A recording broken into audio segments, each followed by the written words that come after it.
A ver, ¿cómo es posible que una sola idea, impulsada por una tecnología nueva, pueda provocar una reacción en cadena y que acabe fracturando un continente entero? Pues de eso va la historia de hoy. Vamos a meternos de lleno en ese efecto dominó que fue la Reforma y que, bueno, cambió el mundo para siempre. Esa es la gran pregunta. Porque esto no es solo una historia sobre religión, ¿eh? Es una historia sobre filosofía, sobre tecnología, sobre poder. Una mezcla explosiva que redibujó el mapa de Europa. Bien, pues vamos a por la primera pieza del dominó. Todo empieza con un cambio radical en la forma de pensar, la chispa que, literalmente, encendió la mecha. Durante siglos, en la Edad Media, todo giraba en torno a Dios, pero con el Renacimiento llega una idea que lo pone todo patas arriba, el antropocentrismo. De repente, el foco cambia. Ahora es el ser humano el que está en el centro del universo, y esta idea es la semilla de una nueva corriente cultural que lo va a cambiar absolutamente todo, el humanismo. El humanismo fue una auténtica revolución mental. Se empezó a ver al ser humano como alguien libre, con capacidad para razonar, con un potencial enorme. Se recuperó la inspiración del mundo clásico, de Grecia y de Roma. La ciencia, basada en la observación, cogió un impulso brutal y la gente empezó a escribir y a pensar en sus propios idiomas. Basta ya de que todo fuera en latín. Figuras como Petrarca o Erasmo de Róterdam fueron los grandes protagonistas de esta nueva forma de ver el mundo. Claro, una idea, por muy potente que sea, necesita un altavoz para llegar lejos. Y ese altavoz apareció, y vaya se apareció, en forma de un avance tecnológico que lo cambió todo. Pensemos un momento en cómo era el mundo antes de Johannes Gutenberg.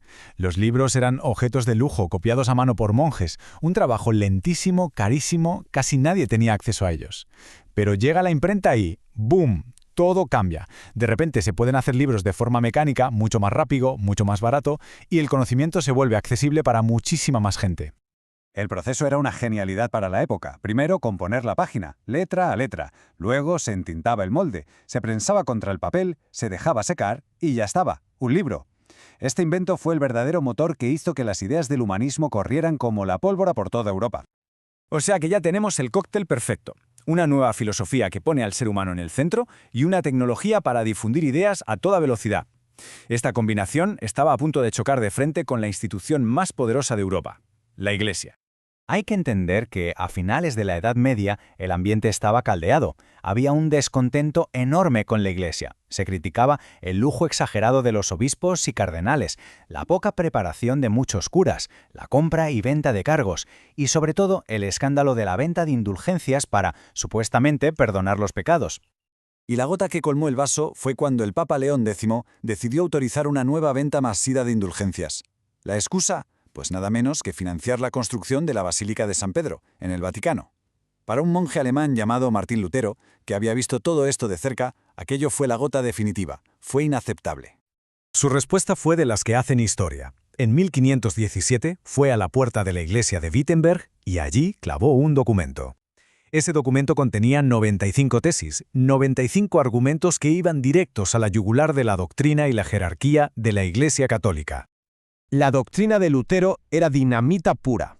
Se basaba en tres ideas revolucionarias. Primero, la salvación se consigue solo por la fe. No sirve de nada hacer buenas obras. Segundo, la única autoridad es la Biblia y cualquiera puede leerla e interpretarla por sí mismo, sin necesidad de un cura.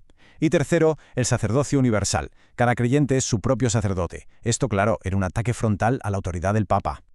Como era de esperar, estas ideas, multiplicadas y difundidas por miles gracias a la imprenta, provocaron lo inevitable. La unidad religiosa de Europa, que había durado siglos, saltó por los aires.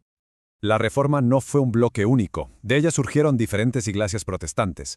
El luteranismo, que triunfó en Alemania y Escandinavia. El calvinismo, muy fuerte en Suiza o Francia. O el anglicanismo en Inglaterra.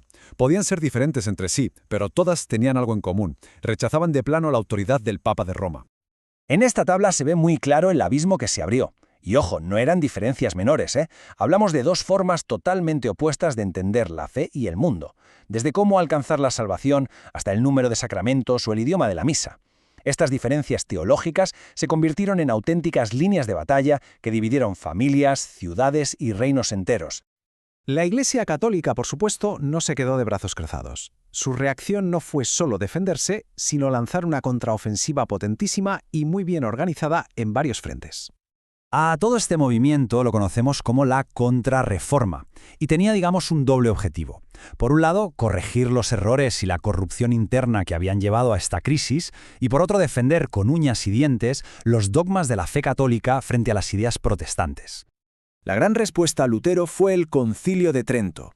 Ahí la Iglesia se reafirmó en lo suyo, que la salvación necesita fe y obras, que los 7 sacramentos son válidos y que la única Biblia buena es la Vulgata en latín. Pero, a la vez, hizo autocrítica. Se prohibió la venta de indulgencias y se decidió crear seminarios para que los curas estuvieran bien formados. Y para asegurarse de que todo esto se cumplía, la Iglesia se dotó de herramientas muy potentes. Se reactivó la Inquisición romana para perseguir a los herejes, se creó un índice de libros prohibidos para controlar lo que se leía y nacieron nuevas órdenes religiosas, como la Compañía de Jesús, los jesuitas, de Ignacio de Loyola, que se convirtieron en la punta de lanza de la Contrarreforma, sobre todo en la educación. El resultado de toda esta fractura, pues fue terrible. La cita lo dice claro. Fue una época de intolerancia religiosa y de enfrentamientos sangrientos. Las guerras de religión asolaron el continente durante más de un siglo, y todo culminó en la Guerra de los 30 años, que fue una auténtica carnicería para Europa. Y todo esto nos lleva a una pregunta final, para darle una vuelta. ¿Cómo recordamos hoy esta gran división que cambió Europa para siempre? ¿Fue simplemente un episodio de intolerancia fanática o fue un proceso de reforma, doloroso sí, pero necesario? La respuesta, como casi siempre en la historia, no es nada sencilla.